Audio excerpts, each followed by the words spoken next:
The views and opinions expressed on any program are those of the producers and/or the persons appearing on the program and do not necessarily reflect the views and opinions of FRCMedia, Bristol Community College, or the City of Fall River. This week on FRCmedia News, Fall River holds its inauguration of municipal officers. We have a full recap. Governor Maura Healey looks back at her first year in office, and a local social service agency expands its services to help those with developmental disabilities. All this and more coming up.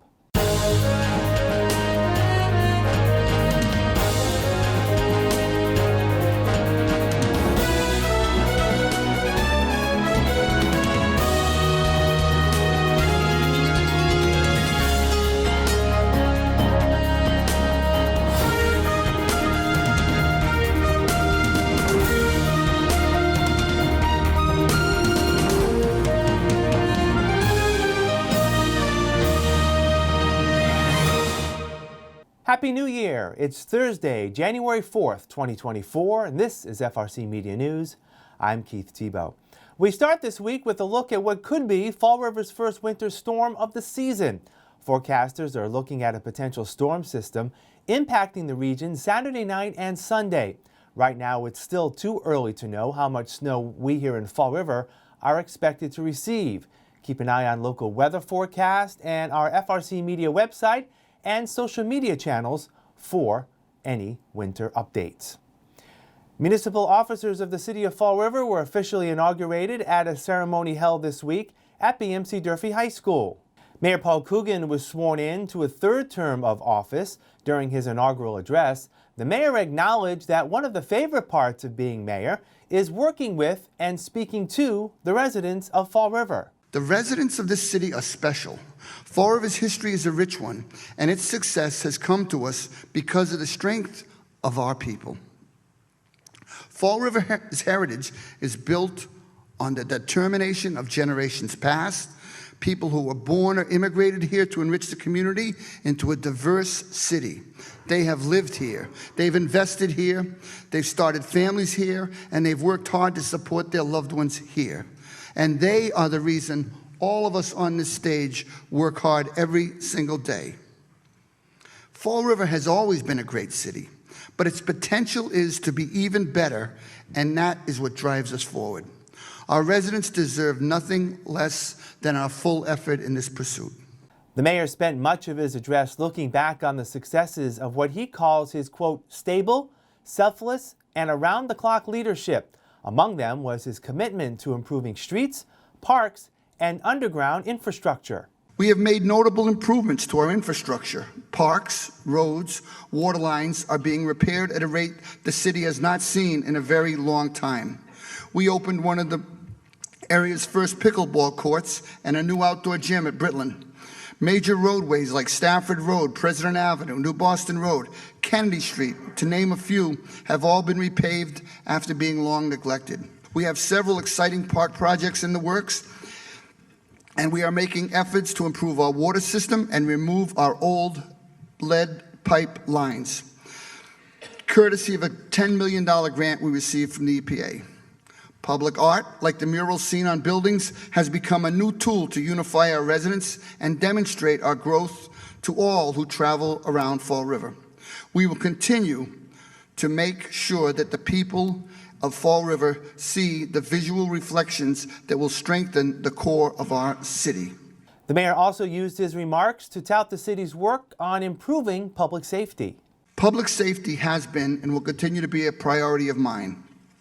I am proud of the way our agencies have risen to the challenges of these last several years.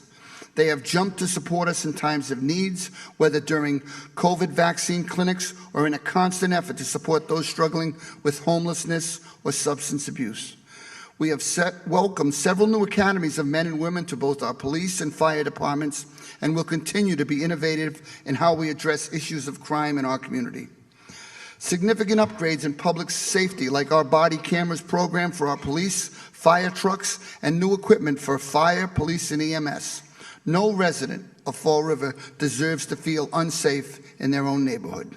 The mayor concedes that work remains on improving education across all of Fall River.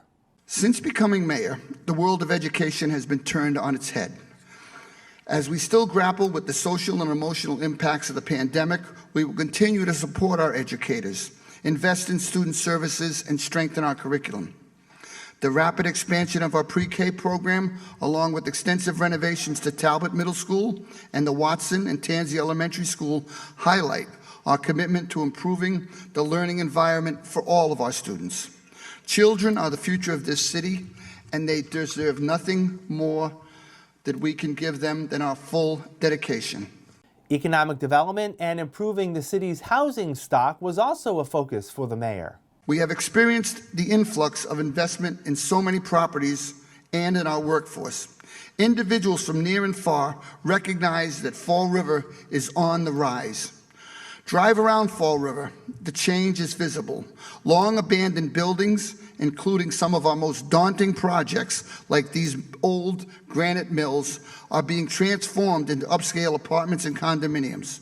New industries are setting up shop here while others are expanding, including Taco Industries on Bedford Street, Invigen Pharmaceuticals in the Industrial Park, Blount Seafood, Raw Seafood, just to highlight a few, providing good, stable jobs for our residents. We will continue to strategically support other investments, particularly as we look to meet the needs of the community during this national housing shortage. My administration continues to support construction and redevelopment across the spectrum of housing, from affordable living for our most vulnerable citizens to the market rate developments that meet the demands of some of our residents. Despite listing the successes of his first 2 terms, the mayor says there is room for growth. In the next 2 years, I believe we will make significant strides towards reaching our potential. By the time 2026 rolls around, the train will have been in operation for some time. On the waterfront, we will be in the final phases of planning needed to lead us to the spectacular development known as the Route 79 project. We will have seen more investment across Fall River in housing, in businesses big and small, and in new industries like offshore wind. More visible infrastructure and beautification projects like streets, tree plantings, updating our parks will demonstrate that we are a city on the rise. Arts and culture will continue to blossom, and we will be investing in tourism to capitalize on this important moment in history. I hope that our neighborhoods will be safer, our schools stronger, and our cities cleaner. In other business, at the inauguration, the City Council voted to re-elect Councilor Joe Camara to serve another year as its president and Councilor Linda Pereira as vice president. Councilor Camara says he's thankful for the support of his colleagues. I think we have a nice council, very cordial. We run the meetings accordingly. It's a good group of people on the council right now. A lot of years of experience, believe it or not. When you look at most of those councils, there's a lot of years of experience there. And I just want to continue doing what we're doing, continue to redevelop the waterfront, continue that project on Route 79. That's going to be a tremendous asset. When the commuter rail finally kicks in, that's going to be one of the most key properties in the entire state, honestly, because waterfront property is very valuable. And to have a waterfront like that, we're lucky in this community to have that. That's something we want to stay on top of. Councilor Camara also looks forward to continuing to work collaboratively with Mayor Coogan. The mayor and I speak on a regular basis, and he tells me what we need to know, and I tell him what the sentiment is on the council, and we have a good relationship. We don't keep any secrets from each other. We treat each other with respect, and he's doing a good job moving the city forward, and the council's there to help him along. And when there's things that we see differently, we just bring it to his attention, let him know, and then try to work from there. But our relationship is pretty good. On the school committee, former member Tom Corey returns after a 2-year hiatus and looks forward to making improvements within the city schools. Once I dig into the issues affecting the entire school department, just want to continue to see that cycle. I'm a little bit worried about 9C cuts affecting education, so I'll keep a very close ear on that and continue to advocate for the instruction in the classroom. We could continue to let our teachers know they have our full support and advocacy. And there's a teacher shortage. We're going to need to look at it straight on. I'm not really happy about that. And I can't say exactly what I'm going to do in regard to that, except that I will work extremely closely with that issue and hope to continue to maybe alleviate it moving forward. City Councilor Michelle Dion was not in attendance at the inauguration ceremony. The newly inaugurated municipal officers were joined and congratulated by Governor Maura Healey and Congressman Jake Auchincloss. Speaking of the governor, this is the governor's third official trip to Fall River since taking office a year ago. Fall River was one of many stops earlier this week for the governor, as she and Lieutenant Governor Kim Driscoll helped celebrate the installation of local government officials statewide. You know, at the end of the day, what people need to know, it's all about partnership. This is how we get things done. And as governor and as lieutenant governor, Kim Driscoll and I put a big premium on our relationship with our local cities and towns and our local leaders. And, you know, that's how we make real change. And so it's an honor to be here, honor to support Fall River and the greater South Coast region. We have a big priority around housing right now. That's my top priority, making life more affordable. I'm pleased with the $1 billion in tax cuts that we were able to get through this year, but important investments that we need to make in housing, in education, in workforce, and the way we get that done is by working in partnership. The governor this week celebrated her first year in office by reflecting on her administration's successes and work that still needs to be done. I'm pleased that we were able to get $1 billion in tax cuts done. I was really pleased with our budget and some of the investments that we made in education and workforce. We've got community college now. Anyone 25 and older, you can go to community college without paying a dime. That's a big deal. Free school lunch and breakfast for all kids around the state. There's a lot of work that we need to do. I'm looking forward, particularly working with our gateway cities, on big investments in housing, affordable and market rate, on infrastructure, around transportation projects, around economic development and growth. A lot of good work lies ahead. I'm confident we can get it done, working in partnership with mayors like Mayor Coogan, Mayor Mitchell, and others around the state. The Bristol County District Attorney's Office, in conjunction with Fall River and State Police, announced the indictment of 4 city men in connection to a homicide last May. On May 13th last year, police responded to multiple 911 calls for a shooting at 275 County Street. When they arrived, they found 23-year-old Diamante Odom suffering from a gunshot wound to his face. He died the next day. 26-year-old Tajon Saxon and 26-year-old Kaneef Johnson have been charged with murder and firearms and drug charges. 25-year-old Diani Tavares Leonario was charged with being an accessory to murder after the fact, and 18-year-old Devin Alves was charged with drug and firearms charges. Saxon remains at large and is the subject of a massive manhunt. Police ask that if you have any information, please call the police at 855-627-6583 or text Bristol to 274-637. A group of city residents has embarked on a petition drive to seek the formation of an elected commission to recommend changes to the Fall River City Charter. Since voters approved a charter change in 2017, there have been calls to either undo, amend, or make dramatic changes to elements of the city's organizational document. A mandated special charter review committee is currently looking at the charter and is expected to file a report to the City Council early this year. Colin Dias is part of the group leading the Fall River Charter Review Initiative. He says he respects the work of the Special Charter Committee, but the city will be better served with an elected charter commission approved by voters. My group's not opposed to them making a report. I believe the City Council should hold off on filing any sort of home rule petition to the state legislator. And I think the way to truly go is a vote of the people. I believe the people of this community deserve to have the final say in how our charter is formed, and that is an election by the people, elected members of a charter commission, not appointed. We're not a dictatorship, we're a democracy. We should have elected people making these decisions, and that's not to say if they make a report. I think a lot, if not all of their recommendations will be considered by an elected charter commission. I think the report would be very useful. But with that being said, we need an elected commission. The current city charter calls for a more detailed look at the charter every 10 years, with the next review slated for 2027. Mr. Dias says the confusion caused by the 2017 charter requires changes to be made sooner. His goal is to petition voters to elect a charter commission in time for the next municipal election. We need to collect 15% of the registered voters of our city. We have a small dedicated group. We're looking to grow our numbers. We just started this month. We pulled the petitions from Mr. Lyon's office, who has been very helpful and informative on what we need to do, on the steps we need to take. So what would happen is if we're successful in collecting 15% of the petition of the registered voters in our city, and if we need to do it 100 days before the city election, the next city election will be in 2025. So that brings us around July 1st. I don't have the exact day, 100 days before the next election.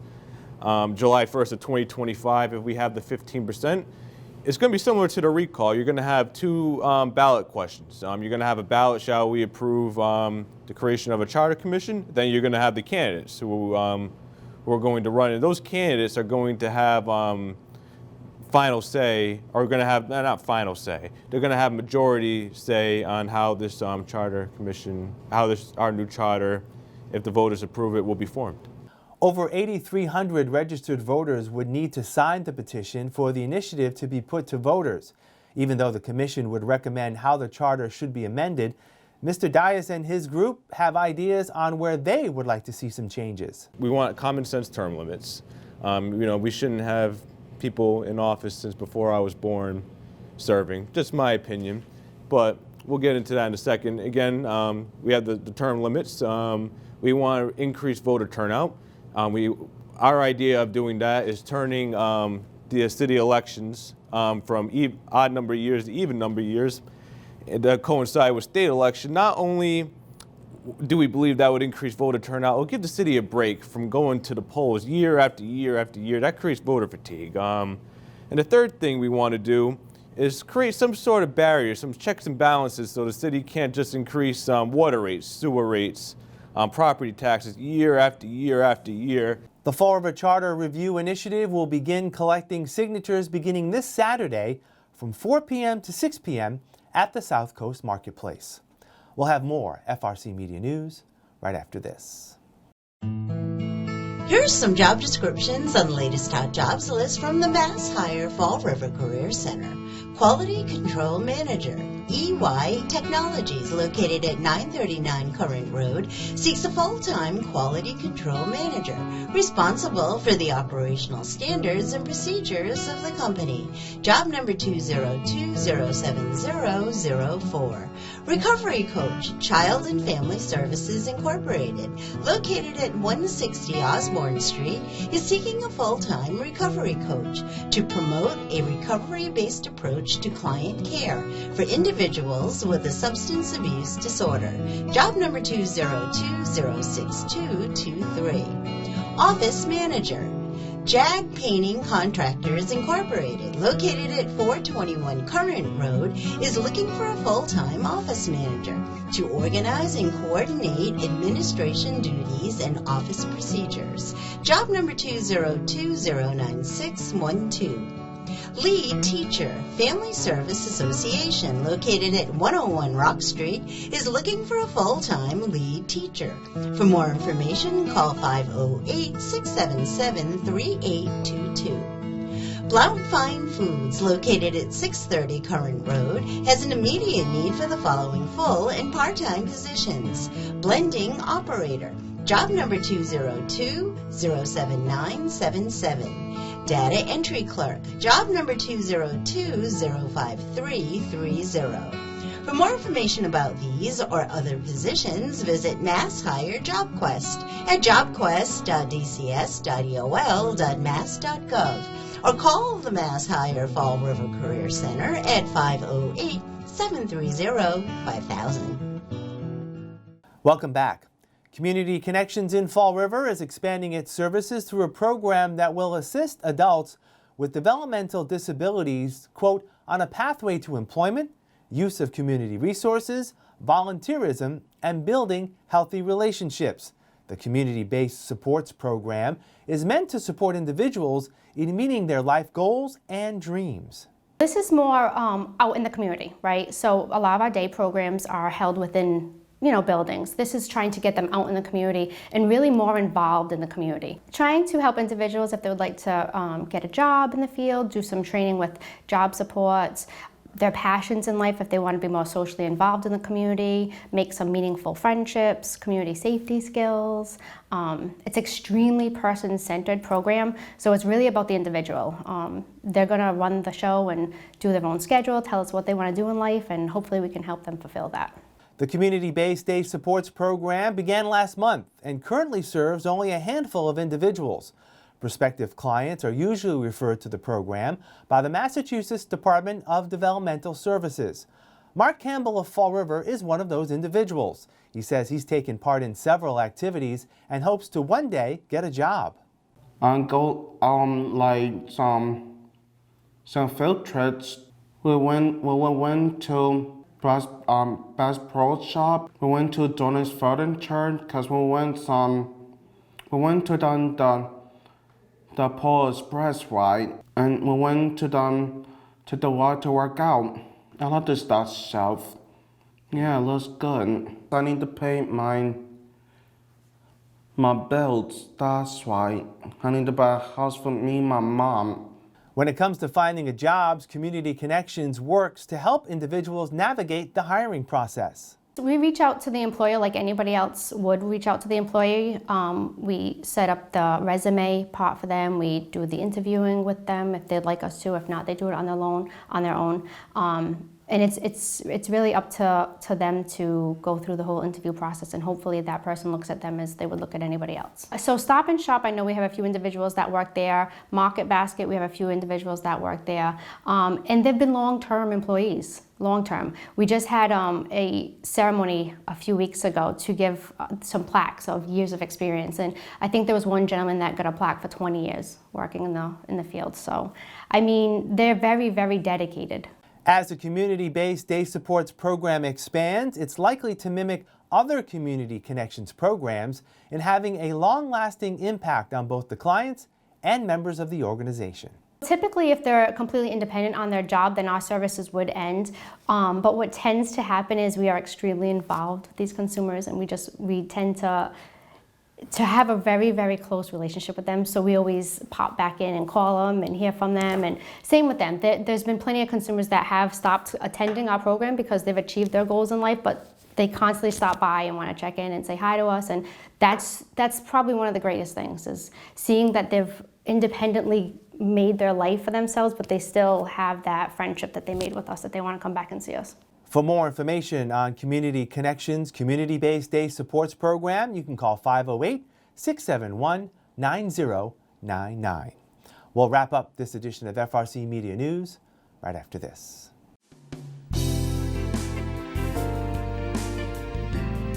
Hi everyone, welcome to Hot Dogs and Cool Cats. Today with me I have Tupac.